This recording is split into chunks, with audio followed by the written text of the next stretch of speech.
Assalamualaikum warahmatullahi wabarakatuh. Waalaikumsalam. Pertama, saya ucapkan terima kasih sekali Bapak Ibu atas kehadirannya telah menghadiri undangan dari saya. Hari ini saya bertugas untuk menyampaikan hasil belajar saya selama mengikuti pendidikan guru kelas 10 ini. Alhamdulillah kemarin saya sudah belajar tentang budaya positif. Nah, ini bagian dari aksi nyata saya. Jadi apa yang saya pelajari ini diharapkan bisa disampaikan kepada rekan-rekan sejawat di satu sekolahan, gitu ya. Punten bisa dengan waktunya, minta waktu sejamnya, gitu. Nah, sebelum saya lanjut ke pemaparan hasil belajar saya, ini saya ingatkan kembali Bapak Ibu ya terkait kegiatan pasti selalu ada manner atau tata krama atau peraturan yang wajib kita hidup bersama demi keamanan dan demi keefektifan pertemuan hari ini. Untuk manner pertama, saya harap baik saya maupun Bapak Ibu kita sama-sama untuk open mind, berpikiran terbuka. Saya terbuka menerima pendapat dari Bapak Ibu dan Bapak Ibu juga saya harapkan terbuka memberikan tanggapannya atas apa yang saya sampaikan. Jadi hari ini prosesnya diskusi saja Bapak Ibu ya. Kemudian yang kedua, ini terkait presence, yaitu kehadiran penuh. Meskipun sekarang sudah jam siang, banyak pikiran dari tadi pagi, minta tolong untuk hari ini sejam saja diluangkan pikirannya serta raganya fokus hadir di sini. Kita akan bahas materi budaya positif bersama. Yang manner ketiga terkait empati. Apapun itu mannernya, pasti kita akan pada akhirnya harus menjunjung tinggi empati antar sesama. Ya Bapak Ibu, jadi nanti bisa santai, apapun aktivitasnya boleh. Bu Eni bawa snack, bisa dinikmati snacknya boleh. Yang penting tetap menunjukkan empatinya terhadap sesama aja. Barangkali Bu Astrid pada nilai pengen yang belum dikasih. Ya, oke, ya Bapak Ibu, ini adalah manners yang kita hadiri. Ada berpikiran terbuka, ada hadir seutuhnya, dan ada bersikap empati terhadap sesama.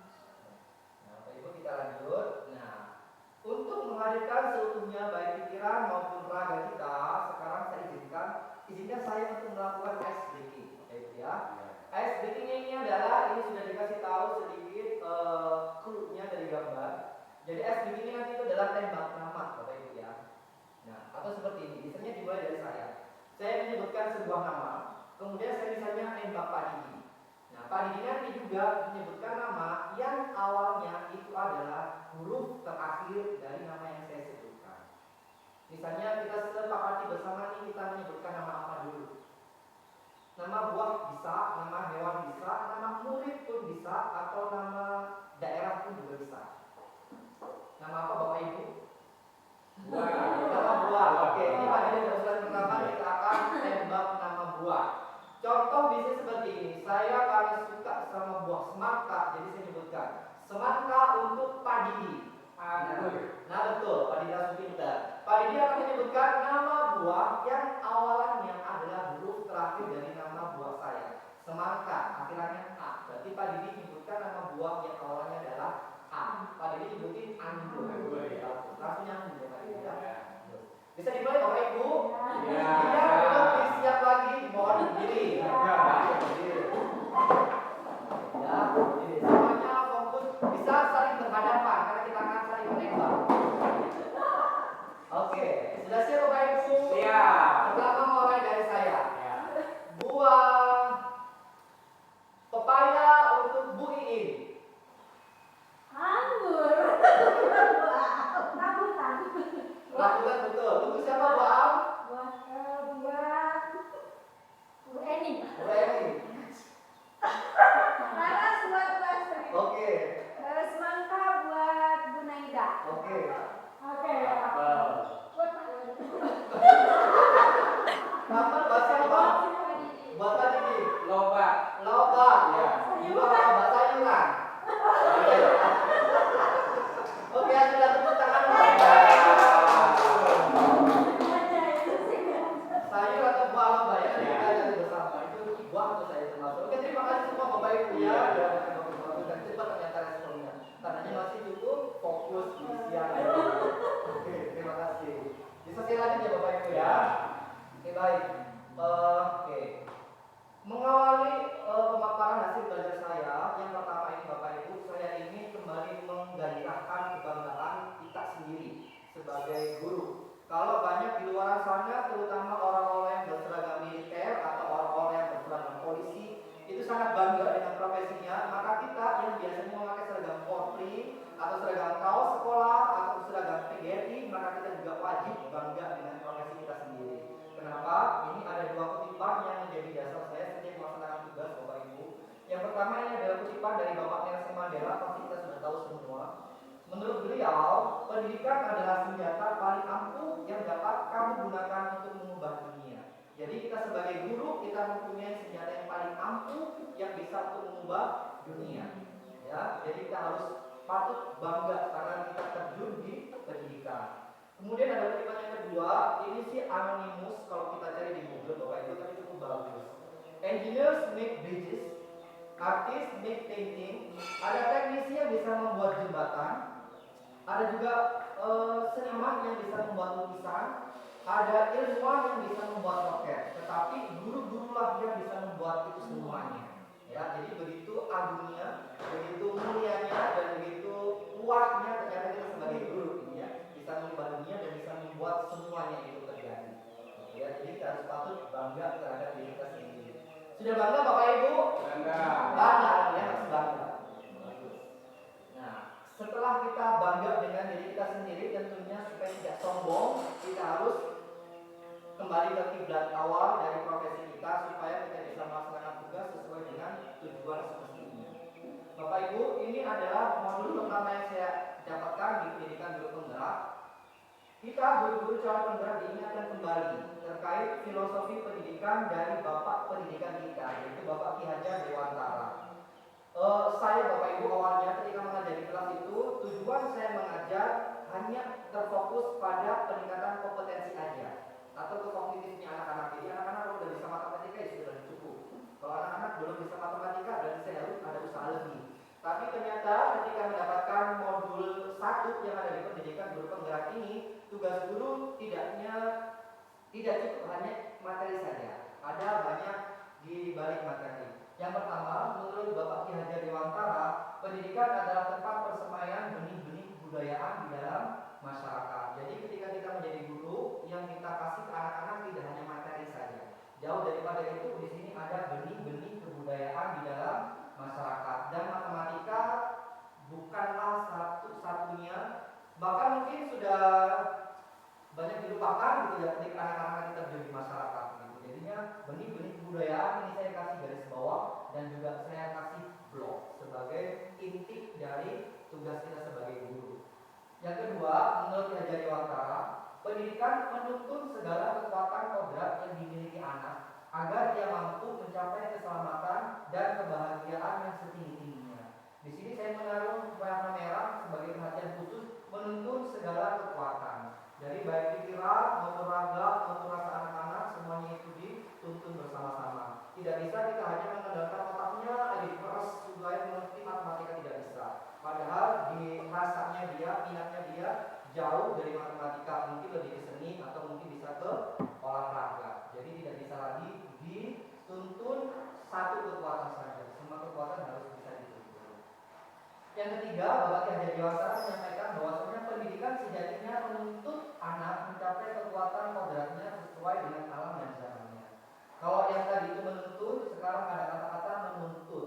Meskipun kita sekarang kurikulumnya merdeka bukan berarti bebas, tapi di sini tetap ada tuntutan bagi anak agar mereka bisa mencapai kekuatan kodrat sesuai dengan alam dan zamannya. Yang terakhir dari Bapak Ki Hajar Dewantara, menurut saya filosofinya adalah pendidikan itu menciptakan ruang bagi murid untuk bertumbuh secara utuh menjadi murid atau manusia yang merdeka. Jadi ini tujuan akhirnya, menjadikan murid itu sebagai manusia yang merdeka. Kita pasti tahu merdeka itu pasti bisa berdiri di atas kaki sendiri, berdaya dengan kekuatannya sendiri, tidak bergantung pada orang lain. Itu yang akan kita harapkan mewujudkan murid-murid yang merdeka. Jadi mari kita hayati bersama bahwasanya tujuan kita mungkin ada buah alam yang berbahasa Inggris, tidak hanya mengajarkan bahasa Inggris saja. Bu ini yang kayak saya, matematika tidak hanya memeras otak anak-anak fokus di matematika saja. Kalau Pak Didi, udah weh, gak usah mikir, pokoknya lari, fisik terus poli gitu. Ya, tapi bagus, mungkin karena anak-anak kalau jalan itu pasti ini bisa mencapai kebahagiaan yang setinggi-tingginya, kasih bal pasti senang. Gitu. Tapi tidak hanya itu saja, ada semua kekuatan yang harus kita tuntut. Kemudian berikutnya, karena tadi kita sudah membahas tentang penciptaan murid atau manusia merdeka hasil dari pembelajaran, maka sekarang kita fokusnya belajar. Manusia merdeka itu yang bagaimana? Manusia merdeka itu adalah manusia yang hidup lahir atau batinnya tidak tergantung pada orang lain, akan tetapi bersandar atas kekuatannya sendiri. Nah, menurut Ki Hajar Dewantara, untuk menciptakan atau mencapai kemerdekaan dalam dunia pendidikan kita saat ini, maka dibutuhkan syarat utama, yaitu harus ada disiplin yang kuat. Disiplin yang dimaksud adalah disiplin diri yang memiliki motivasi internal. Jika kita tidak bisa memiliki motivasi internal, maka kita memerlukan pihak lain untuk mendisiplinkan kita atau motivasi eksternal, karena berasal dari luar, bukan dari dalam diri sendiri. Yang bawah ini adalah kutipan asli dari buku Bapak Ki Hajar Dewantara. Ya, jadi Bapak Ibu, mari kita sepakati bersama bahwasanya kalau kita mau menciptakan kemerdekaan, merdeka belajar yang sekarang sedang digaungkan, maka kita wajib untuk bisa memenuhi syarat utamanya, yaitu berupa disiplin yang kuat. Gitu. Jadi jangan dibiarkan anak-anak terbuai dengan makna merdeka bebas. Padahal di situ syarat bebas butuh disiplin yang kuat. Seperti mungkin dulu pejuang-pejuang kita, kalau tidak mempunyai, contohnya Bapak Jenderal Sudirman, kalau tidak disiplin terkait pertempuran gerilyanya, juga tidak mungkin bisa menumpas penjajah. Juga kita rasakan kemerdekaan pada saat ini. Berikutnya, nah Bapak Ibu, tadi dibahas bahwasanya untuk menciptakan manusia merdeka dibutuhkan kedisiplinan yang kuat. Nah, saat ini Bapak Ibu di kurikulum merdeka, di pembelajaran saya di pendidikan guru penggerak juga ada satu modul khusus yang tadi sudah saya singgung tentang budaya positif. Untuk menumbuhkan budaya positif, kita harus menerapkan yang namanya disiplin positif. Jadi kalau dulu saya berpikiran kalau udah disiplin berarti itu udah baik. Tapi ternyata udah disiplin dan tambah positif. Nah, kenapa ada kata-kata positif? Karena di sini pendekatannya menerapkan tanpa hukuman dan hadiah. Jadi anak-anak tidak ada lagi hukuman, tidak ada lagi hadiah. Ya, gitu. Kalau Bu In tersenyum ketika melihat saya karena saya sering menghukum dan ya. Jadi iya Bapak Ibu, yang diharapkan memang ada perubahan paradigma di guru-guru. Sekarang kalau mau mendisiplinkan murid harus bisa menerapkan yang namanya disiplin positif tanpa ada hukuman, tanpa ada hadiah. Emang bisa, nanti akan kita bahas. Nah, kemudian Bapak Ibu, kalau kita membahas tentang disiplin positif, itu erat kaitannya sama nilai-nilai kebajikan universal. Nah, di sini saya ambil, ini adalah nama salah satu yayasan, Bapak Ibu, yang di modul pendidikan guru penggerak itu dicantumkan namanya The Futures Project. Di yayasan ini itu merumuskan ada 40 nilai kebajikan yang bisa dikembangkan pada diri murid. Mulai dari sikap peduli, rajin, integritas, rasa hormat, sampai ke pengertian. Nah, ini nanti yang akan berusaha kita sampaikan ke anak didik kita supaya mereka bisa mengembangkan nilai-nilai ini dan bisa membudaya pada dirinya sendiri, sehingga muncul disiplin positif pada diri mereka sendiri tanpa kita hukum, tanpa kita kasih hadiah. Itu Bapak Ibu. Nah, bagaimana cara menerapkan disiplin positif tanpa hukuman dan tanpa hadiah? Nah, di sini Bapak Ibu. Kita memiliki posisi kontrol. Kalau kita mau mendisiplinkan murid-murid dengan disiplin positif, kita mempunyai posisi kontrol. Kenapa dibutuhkan posisi kontrol? Karena anak-anak memiliki motivasi perilakunya masing-masing. Mereka mempunyai kebutuhan dasar yang harus dipenuhi. Jadi untuk menyampaikan antara mereka bisa disiplin positif dan mereka bisa memenuhi kebutuhan dasarnya, maka disinilah letak posisi kontrol kita. Nah, posisi kontrol itu seperti apa saja? Sebelum saya jelaskan macam-macam posisi kontrol, ketika kita mau memperlakukan seorang anak, terutama anak-anak yang bisa dikategorikan melanggar, diharapkan ada perubahan paradigma Bapak Ibu. Kalau dulu kita memakai paradigma stimulus respon, kalau sekarang paradigmanya teori kontrol. Karena sudah tidak ada hukuman dan tidak ada hadiah, jadi yang dulu kita berpikir berpikiran bahwasanya semua kebutuhan kita sama. Sekarang kita mulai berubah pandangan paradigma bahwasanya kebutuhan kita itu berbeda. Kebutuhan saya dengan Pak Didi mungkin beda, Pak Didi dengan Bu Naida mungkin beda. Jadi tidak bisa disamaratakan, tidak bisa kita memaksakan. Saya guru matematika, saya memaksakan.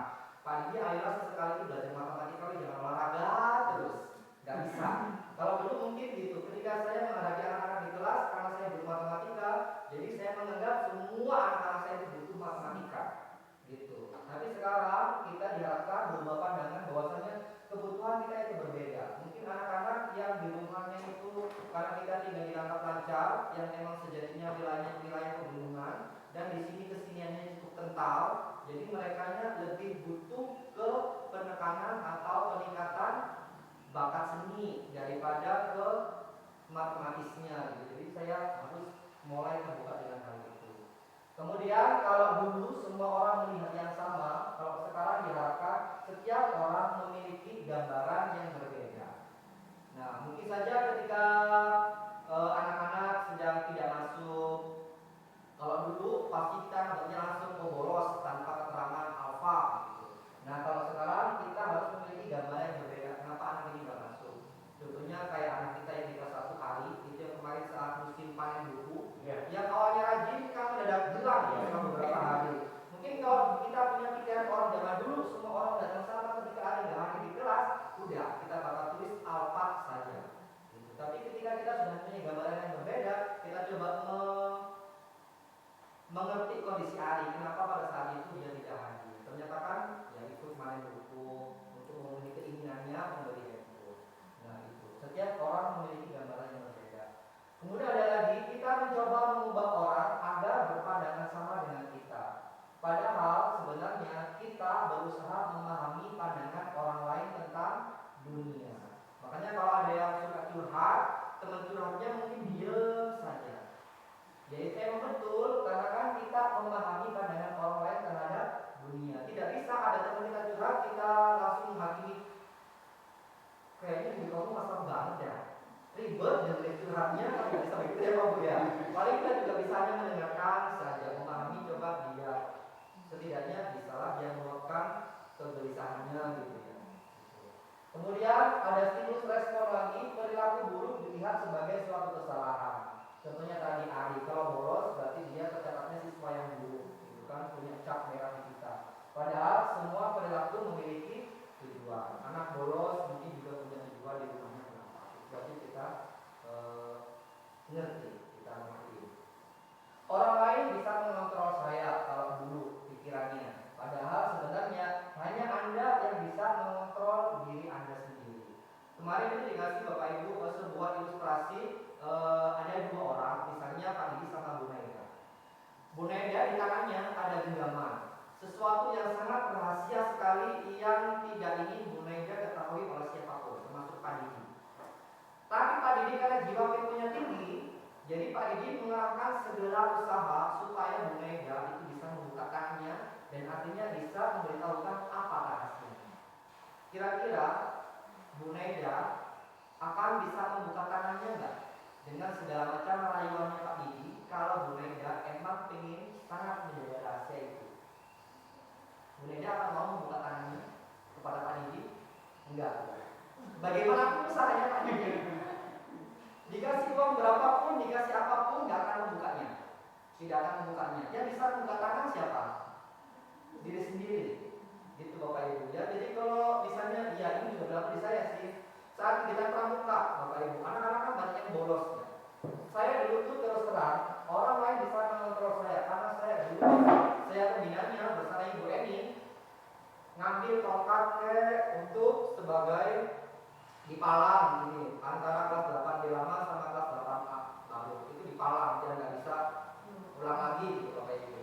Kemudian sebelum pulang dari sekolah juga saya udah standby di belakang gitu karena saya merasa pembina, saya bisa mengontrol kegiatan anak-anak saya untuk ikut kegiatan pramuka. Padahal tidak ada yang bisa mengontrol diri seseorang, yang bisa mengontrol hanyalah dirinya sendiri. Jadi udah usaha segala macam, kalau memang diri mereka tidak sadar sendiri, terus kan tidak akan bisa kita kontrol.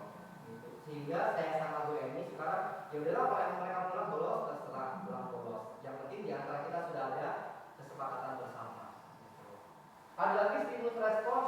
bisa mengontrol orang lain. Oh, ini masih ada hubungannya. Anda tidak bisa mengontrol orang lain. Teori yang sekarang. Stimulus respon berikutnya, pemaksaan ada pada saat bujukan gagal. Sama. Saat saya dulu bujuk anak-anak ayo ikut kegiatan pramuka. Kalau mereka saya bujuk sudah tidak bisa, maka terpaksa saya ada paksaan. Ada hukuman lah segala macam dulu kalau gitu. Padahal seharusnya kolaborasi dan konsensus menciptakan pilihan-pilihan baru. Makanya kemarin saya sama Bu Eni praktekkan kita lebih kolaboratif sama Dewan Penggalang. Bagaimana Dewan Penggalang kita arahkan supaya mereka bisa mengajak teman-temannya untuk ikut kegiatan pramuka. Gitu. Stimulus respon berikutnya, model berpikir menang atau kalah. Padahal sebenarnya model berpikir menang dan menang. Kalau dulu saya sebagai pembina pramuka, ketika saya sudah bisa memaksa anak-anak untuk ikut kegiatan pramuka dan banyak yang ikut, maka saya merasa menang. Dan anak-anak udah kalah, udah bisa pulang. Gitu. Kalau dulu. Padahal sementara sebenarnya harusnya saya juga bisa merasa menang dan murid-murid juga bisa merasa menang karena mereka bisa merasakan manfaat dari kegiatan pramuka. Harusnya seperti itu. Jadi yang diharapkan dari modul budaya positif ini adalah ada perubahan paradigma di guru-guru yang awalnya mempunyai paradigma stimulus respon berupa ini harus mulai berubah ke teori kontrol yang seperti ini. Gitu, Bapak Ibu. Ini adalah paradigma yang harus kita hayati bersama sebelum melaksanakan tugas kita di posisi kontrol. Nah, sekarang kita ke kebutuhan dasar dulu sebelum ke posisi kontrol, mengontrol orang lain. Tadi dijelaskan bahwasanya ketika anak-anak melakukan sesuatu perilaku, pasti mereka mempunyai kebutuhan dasar yang ingin dipenuhi. Kebutuhan dasar terkait kasih sayang dan rasa diterima, kebutuhan terkait penguasaan, kebutuhan terkait kesenangan, kebutuhan terkait kebebasan. Semua ini masuk di kebutuhan untuk bertahan hidup. Nah, saya cukup ini Bapak Ibu kemarin itu kaget ya kan? Saya pernah melakukan riset sederhana. Saya menanyakan kepada anak-anak terkait pembelajaran saya kurang lebih selama 10 tahun mereka bersama saya. Bagaimana perasaan mereka, apa yang mereka alami. Dan di akhirnya saya meminta anak-anak untuk menyebutkan satu guru yang menurut mereka itu sangat membuat mereka semangat belajar. Ya. Di antara uraian yang saya baca dan itu saya menilainya cukup dari hati mereka nulisnya itu ditunjukkan sama Bu Aam. Nah, Bu Aam itu dikasih Bu Aam ada anak yang menyatakan seperti ini. Bu Aam itu sangat pengertian kepada saya. Ketika saya tidak mengerjakan tugas atau ketika saya sedang diam di kelas, gitu Bu Aam akan menanyakan kepada saya kenapa gitu dan tidak akan marah. Misalnya tidak melaksanakan tugas, sudah silakan dikerjakan sekarang tugasnya. Jadi anak itu terasa sangat diperhatikan sama Bu Aam gitu. Jadi saya membaca uraiannya itu. Saya cukup selalu dengan Bu Aam bisa memenuhi kebutuhan kasih sayang dan rasa diterima mereka. Semoga nanti saya di tahun ajaran 2024-2025 bisa begitu ya Bu. Jadi kalau PR itu saya tidak langsung mengasih hukuman gitu ya. Jadi saya lebih bisa ngerti murid-murid gitu ya. Bu ini itu kata anak-anakku, saya itu kalau sama Bu ini itu merasa aman karena tidak pernah membentak, Bu ini suaranya kalem gitu Bu. Jadinya kayaknya sih saya itu menangkap anak-anakku kayaknya mungkin bahasa kasarnya kurang kasih sayang kali ya Bu ya. Jadinya kalau diperhatikan dengan nada suara yang kalem, lemah lembut, kayaknya mereka senang gitu ya. Jadi itu PR berat bagi saya sebelum tahun depan gitu. Jadinya mungkin kalau saya punya keluh kesah kok kayaknya anak-anak banyak yang sering bolos ketika jam pelajaran saya mungkin beda sama Bu Aam. Karena kan mereka bisa bertahan hidup keras dengan aman. Nah itu yang mungkin harus saya sadari Bapak Ibu gitu.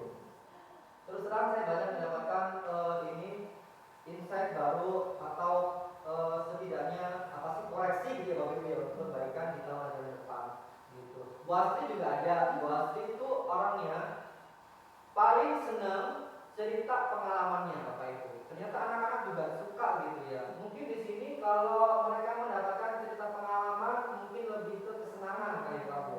Ya. Jadi Bu Astri ada beberapa anak yang juga menyebutkan bahwasanya kalau Bu Astri ngajar itu Bu Astri sangat sering menceritakan pengalaman-pengalamannya yang sangat seru bagi mereka. Gitu. bisa jadi masukan dari saya. Mungkin ketika ngajar saya coba cerita apa gitu lah ya, biar nggak bosan dan cuma bahas kali-kali ya angka-angka gitu. Ada tuh kalau nggak salah itu dari Ali Masela kalau nggak salah, dia bilang begitu. Waktu itu sering sekali menceritakan pengalaman hidupnya yang sepertinya seru, jadi saya ingin kayak Wasri gitu. Jadinya ketika dia belajar yang waktu itu semangat gitu, karena ada motivasi mungkin kan waktu kan pernah keluar negeri gitu kan, pernah umroh diceritakan gitu. Jadi mungkin saya harus banyak pengalaman seperti Bu Astri agar bisa bercerita di depan anak-anak, bisa motivasi gitu ya. Banyak kok Bu ini juga ada, Pak ini juga ada, cuma porsinya dia tolong dimakan kayak saya ya. Kita jarang disebut Pak Disa ya. Ayo baik itu Bu Iin, Bu Aam yang pertama, yang kedua Bu Iin, yang ketiga Bu Iis. Yang selebih-lebihnya muncul tapi presentasinya paling sepanjang nyebutin dua anak sama kayak saya Pak. Tapi itulah ternyata anak-anak bisa nilai kita gitu ya. Jadi kita bisa memperbaiki diri di pertemuan tahun ajaran depan. Nah, ketika kita sudah berhasil memenuhi kebutuhan dasar murid ini Bapak Ibu, pasti kita akan lebih bisa memposisikan posisi kontrol yang pas nanti. Nah, biar makin penasaran dengan posisi kontrol, maka kita juga harus bisa mengerti motivasi dari setiap perilaku yang dilaksanakan oleh anak didik kita. Ini dikutip dari Ibu Dian Buser dalam bukunya Restructuring School Discipline. Bahwasanya setiap anak itu melakukan perilaku pasti ada motivasi di baliknya. Entah yang pertama terkait penalti atau mereka menghindari ketidaknyamanan atau hukuman, atau mereka tergiur dengan imbalan hadiah atau penghargaan dari kita, atau mereka memang sudah ada prinsip dalam dirinya. Mereka menjadi orang yang mereka inginkan dan menghargai diri sendiri dengan nilai-nilai yang mereka percaya. Mereka sudah mempunyai set awareness yang baik kepada dirinya. Gitu. Jadi entah dihukum, entah nggak dikasih hadiah, terserah. Yang penting ini saya, jadi mereka yang baik dari awal. Gitu.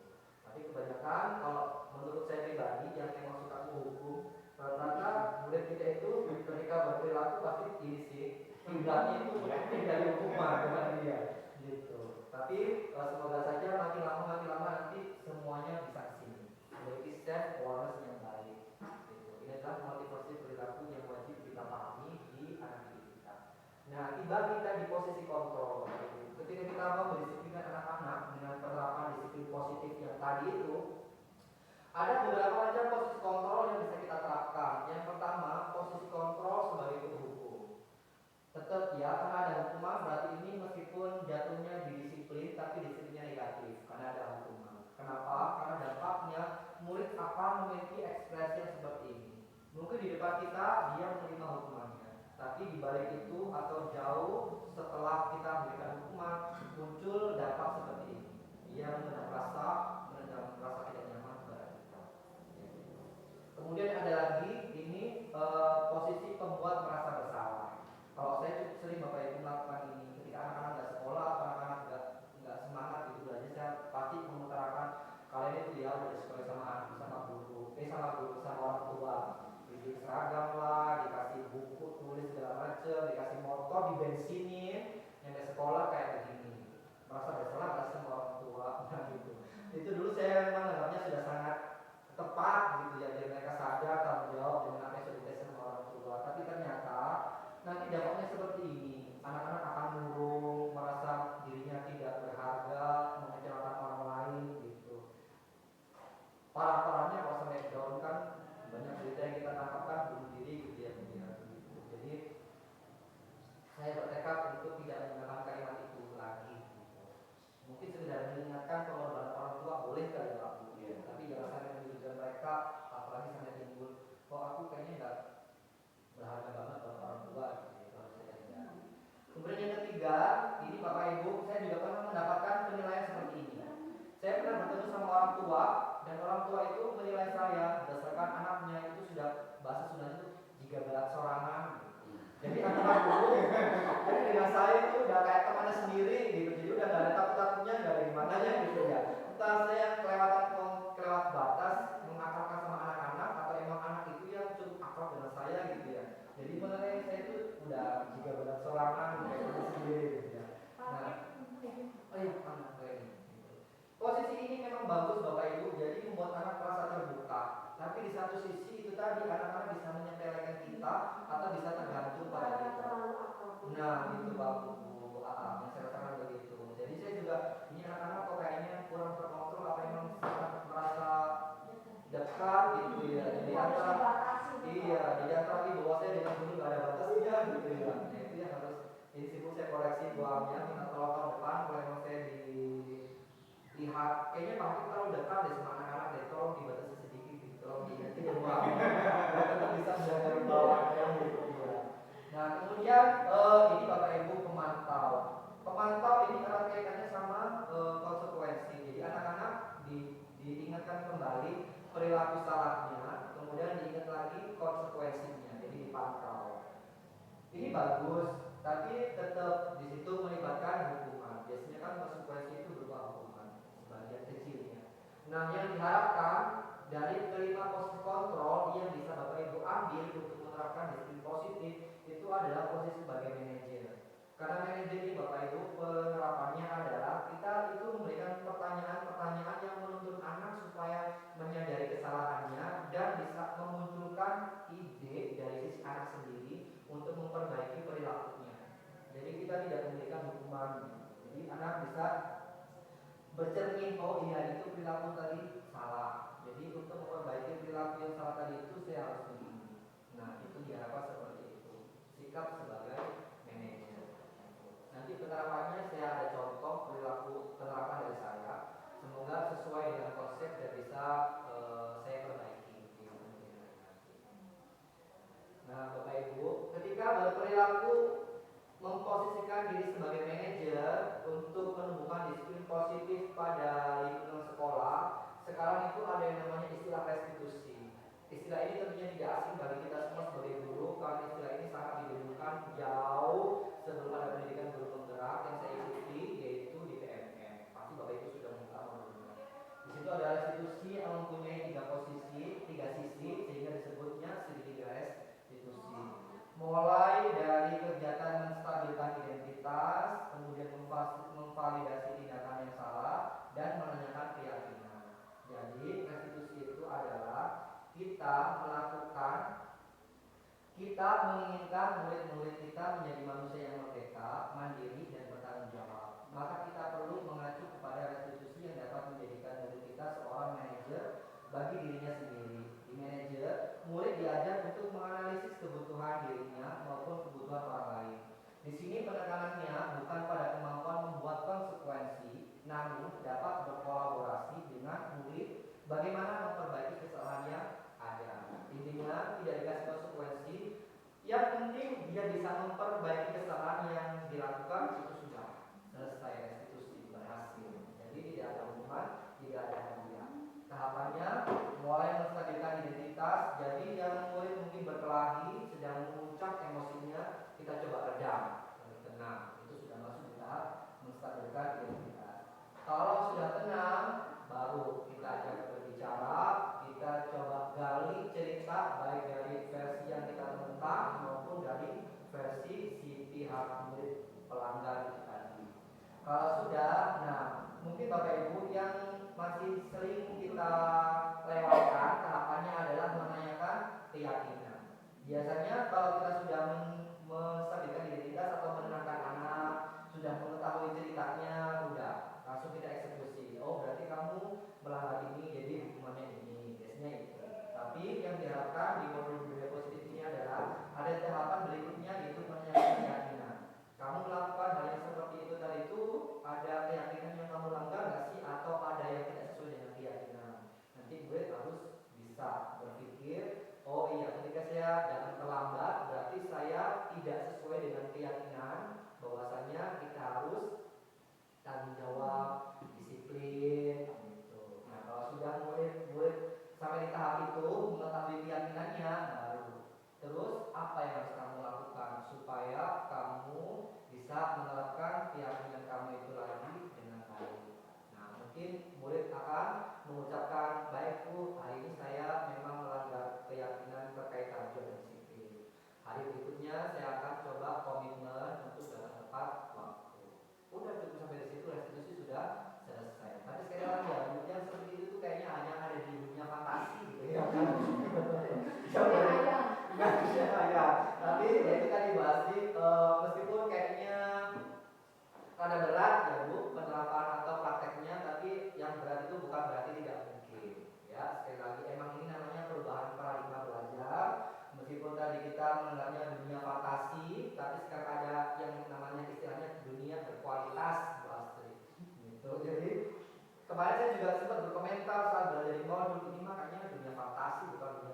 kelas gitu ya. Jadi sekali lagi itu adalah harapan dari pendidikan kita supaya pendidikan kita lebih baik gitu. Dan sikap-sikap anak didik kita juga semakin baik gitu.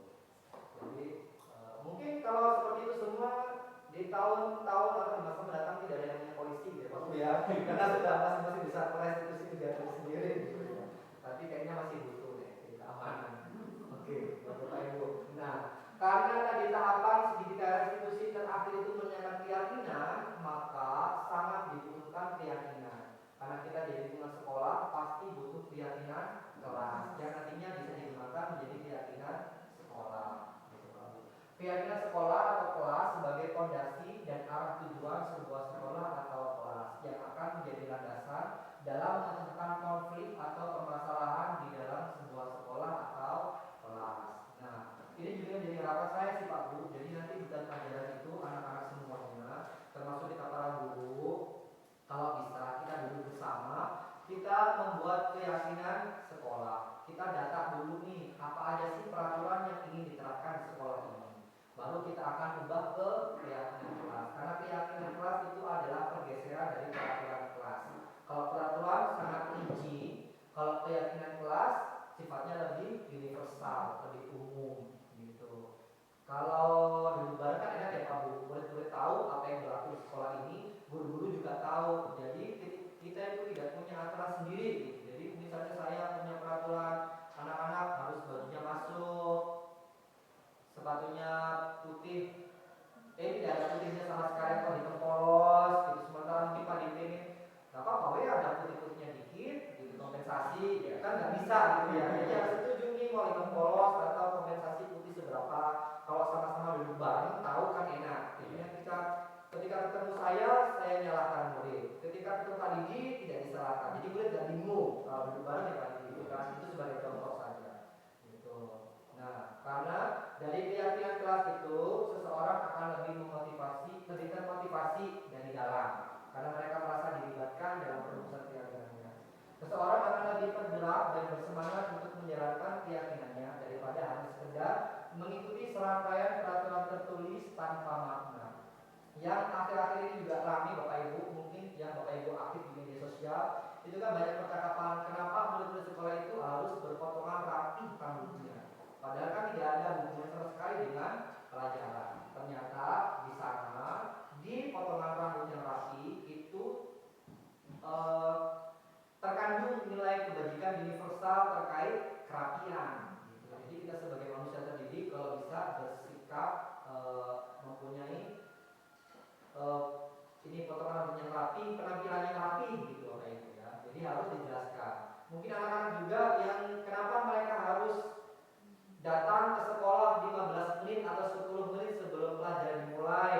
Karena mereka kan pasti nggak punya kan. Kenapa harus disuruh datang 10 menit sebelum? Kenapa harus pulang pada jamnya? Sementara sekarang tugas-tugas sudah selesai semua. Kenapa harus nunggu jam pulang? Itu kan anak-anak butuh penjelasan. Alasan dibalik itu semua. Kenapa nggak boleh pakai sepatu warna-warni gitu? Emang bagus sepatu warna-warni? Kan bagus. Gitu. Tapi kan harus kita jelaskan semua itu. Di situ mungkin ada nilai kesederhanaan, kesetaraan gitu ya Bu. Membayangkan anak kita yang tidak punya sepatunya besar, sementara mereka yang ekonominya bagus pakai sepatu yang warna-warni segala macam glamornya kan nggak bagus. Jadi nanti anak-anak dijelaskan alasan semua pakai sepatu hitam itu untuk kesetaraan dan kesederhanaan. Mungkin mereka akan lebih menerima. Oh ini yang dia nggak sok pamer gitu kan. Nanti Bapak Ibu. Kemudian ini Bapak Ibu contoh praktik penyusunan kesepakatan kelas 9D. Sekali lagi Bapak Ibu ya, ini saya bukan pamer, semata-mata ini karena tugas aja Bapak Ibu ya. Tapi sekali lagi awalnya dari tugas mungkin akan saya biasakan untuk diterapkan. Gitu.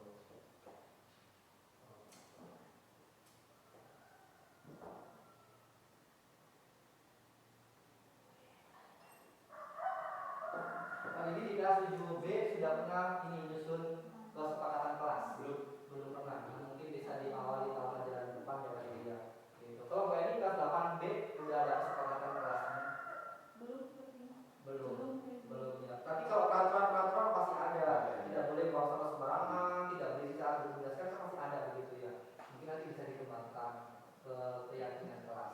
Gitu. Seperti yang ada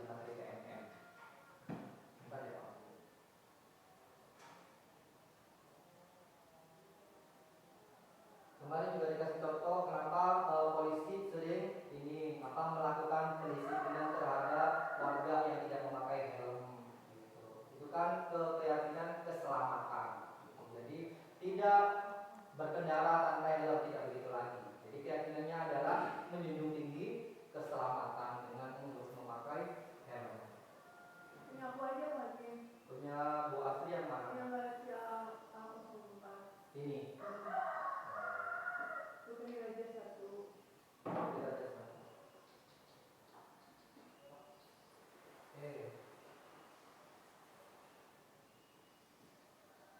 Lu kecil banget Bu Asri. Ini.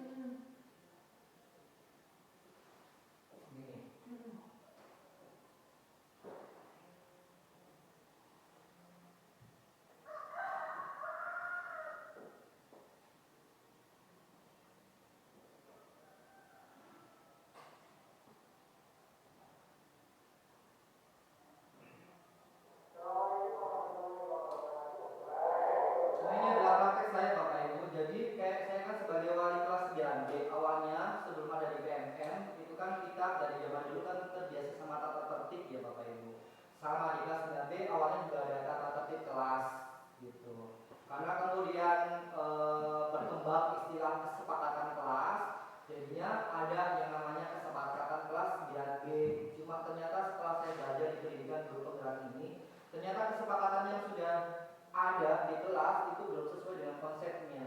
Jadi saya mengajak anak-anak 9B untuk mengkaji kembali kesepakatan kelas yang sudah kita tempel di kelas untuk kita susun benar-benar sesuai konsep yang saya pelajari.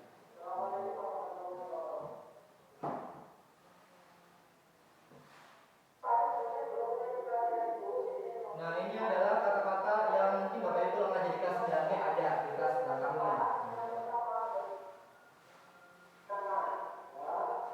Ini saya jelaskan keyakinan kelas itu yang seperti apa di kelas 9B sehingga mereka bisa menerima apa yang sudah mereka susun dengan dampingan saya ubah gitu.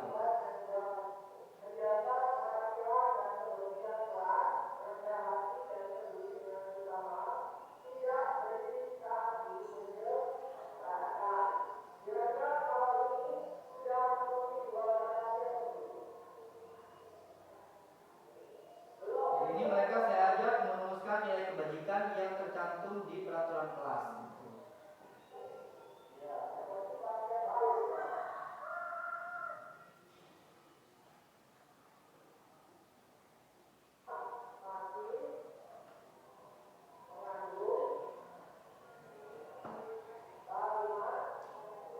Nah, keyakinan kelas juga tidak boleh menggunakan kalimat negatif, tidak gitu. Tidak berisik saat guru menjelaskan, tidak boleh. Berarti diganti dengan mendengarkan saat guru menjelaskan. Itu kalimat positifnya.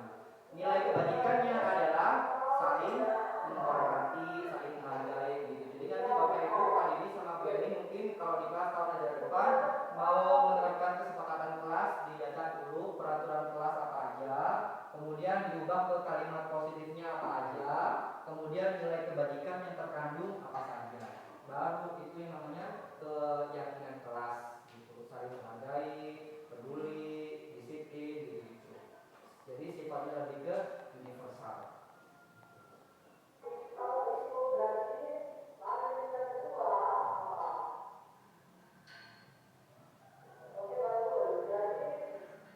Nanti kalau ada maksudnya salah juga mohon diingatkan ya Pak Aru, karena saya yakin Bapak Ibu udah buka materi disiplin positif di PMM kan.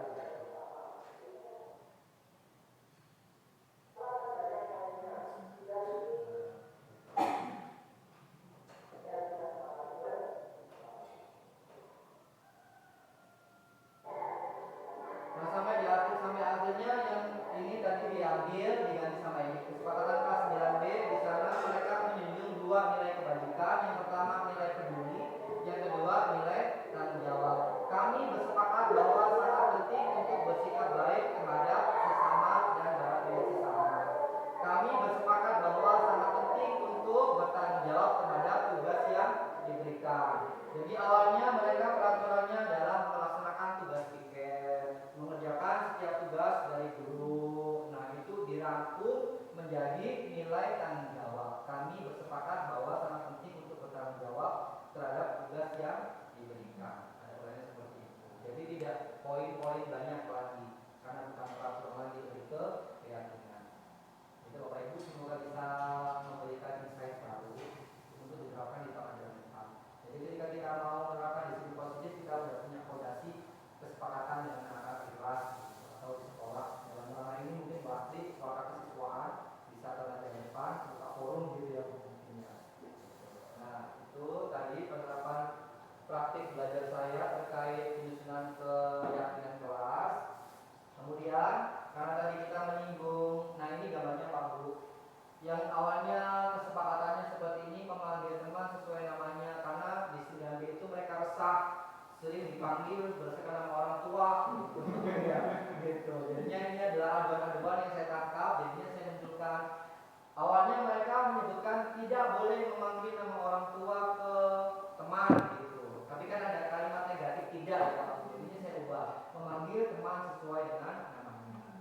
melaksanakan piket sesuai jadwal, membayar uang kas. Nah, melaksanakan piket sesuai jadwal dengan membayar uang kas 1.000 per minggu ini kan masuk di tanggung jawab ya Pak Bu. Gitu. Jadinya dari beberapa poin kesepakatan kelas yang lama itu dibawa ke rumusan kesepakatan kelas yang baru seperti ini. Gitu. Kemudian lagi ini ada praktik penerapan restitusi yang saya lakukan.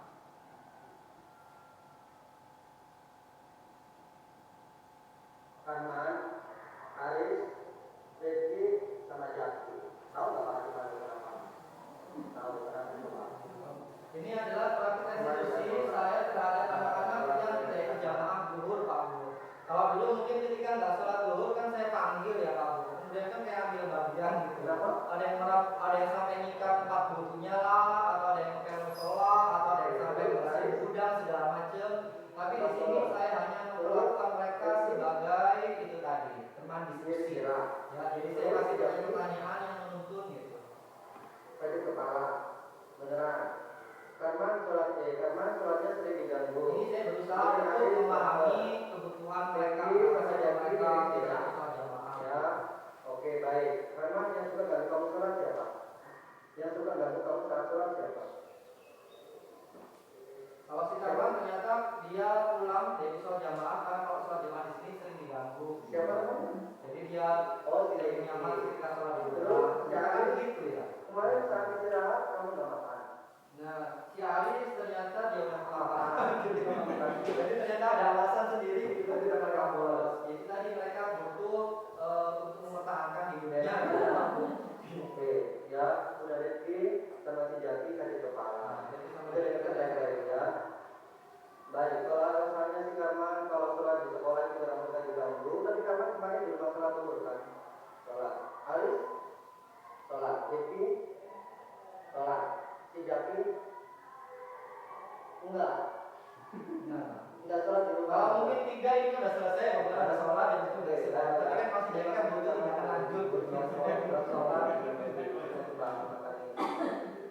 Kemudian Aris kalau lapar emang benar sih itu jam siang. Nah, ini saya coba menstabilkan emosinya si Aris supaya tidak merasa bersalah. Gitu. Tapi setidaknya kalau saat itu nggak makan, kira-kira Aris masih bisa bertahan atau Aris sudah bisa bertahan pada Pak saya kalau nggak makan? Bisa kan? Nah kemarin sudah diinfoin boleh pulang sekolah tapi melaksanakan sholat dulu. Aris tahu kan? Nah kalau Rizky kemarin nggak tahu kan? Diinfoin kan? Terus kenapa nggak diinfoin sama ini? Bapak ibu yang awasi bapak. Jadi saya pulang dulu itu kayaknya saya udah nggak kuat, pusing banget di kepalanya gitu. Masih bisa ditahan. Terus kenapa pulang sholat berjamaah? Lagi-lagi meskipun kita coba memahami kondisi mereka, tapi kita juga menekankan ada tanggung jawab yang harus mereka laksanakan gitu. Kamu diajar jemaah di sekolah. Kalau diajar sholat berjamaah kan di sekolah itu perbuatan baik atau perbuatan buruk. Terus kenapa yang mau? Yang mungkin kamu butuh istirahat. Sholat kan udah istirahat. Daripada di rumah udah kelewat terus berjamaah di sekolah, tidak sholat kan di rumah. Tapi itu tuh jamu ini tetap merasa membuat merasa bersalah. Saya bisa contoh kalau gimana. Kalian ada kan di dalam mata pelajaran lagi? Bisa. Gimana caranya? Ini saya coba untuk Aris bagaimana supaya dia bisa memunculkan ide sendiri. Nanti Aris hari ini harus ngapain supaya nanti tidak kelaparan dan tetap ikut sholat berjamaah. Makan siang jam berapa? Ayo, sementara istirahatnya hanya sekali, habis itu masuk, nanti lanjut mata pelajaran kedua kan itu jadwalnya. Berarti di mana Aris? Menyiasatinya supaya nanti tidak kelaparan tetap ikut sholat berjamaah di sekolah. Ya kalau kita berapa Aris? 10.000, ya udah dimanfaatin. Gimana caranya tetap kenyang sampai siang? Untung dia yang 10.000 ya. Kalau dia cuma jawab pas saya cuma jawab 2.000 gitu. Soalnya saya bingung juga. Tapi itu ada caranya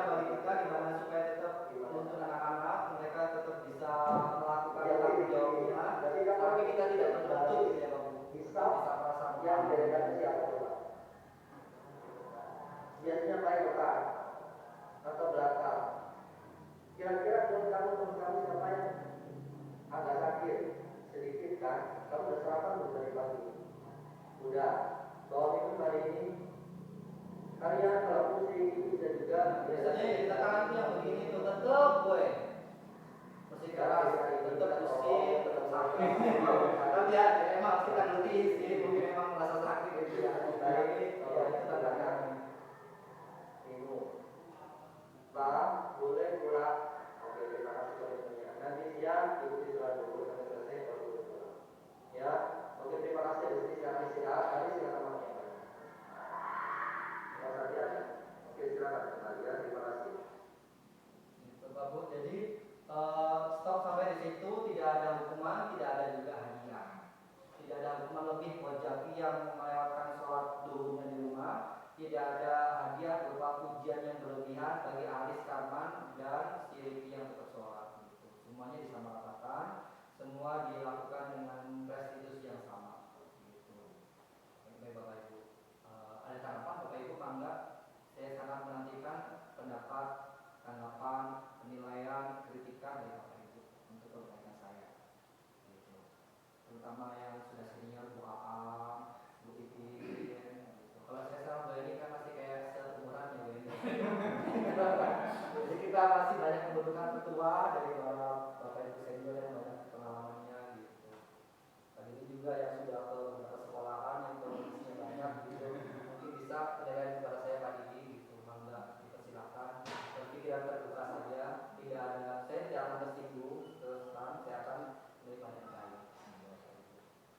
Ada tanggapan Bapak Ibu mangga? Ibu sampaikan. Kalau memang tidak ada ya semoga aja yang saya sampaikan ini ada manfaat yang bisa diambil.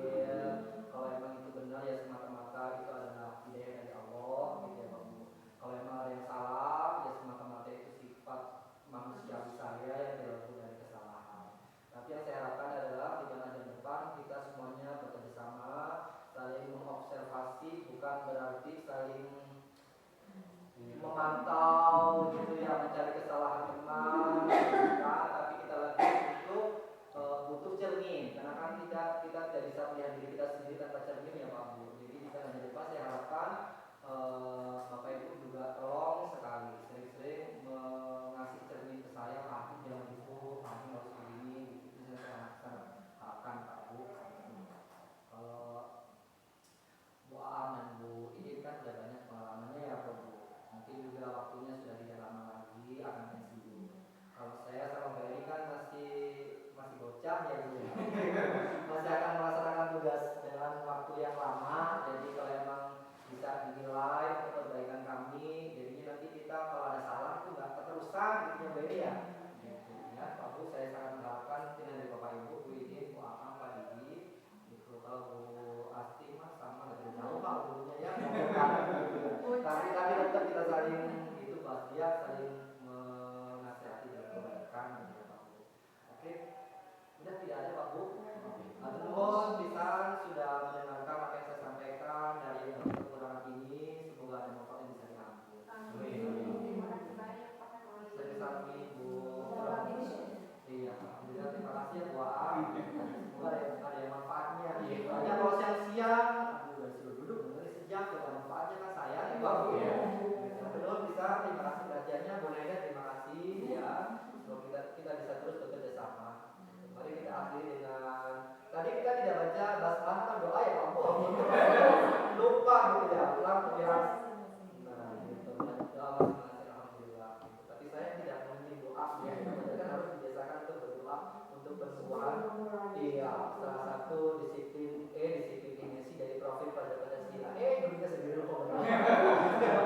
Tapi ya sudah ya, itu emang luput manusia. Tapi untuk menutup kegiatan kita pada saat ini, mari kita akhiri dengan baca doa kafaratul majelis bersama.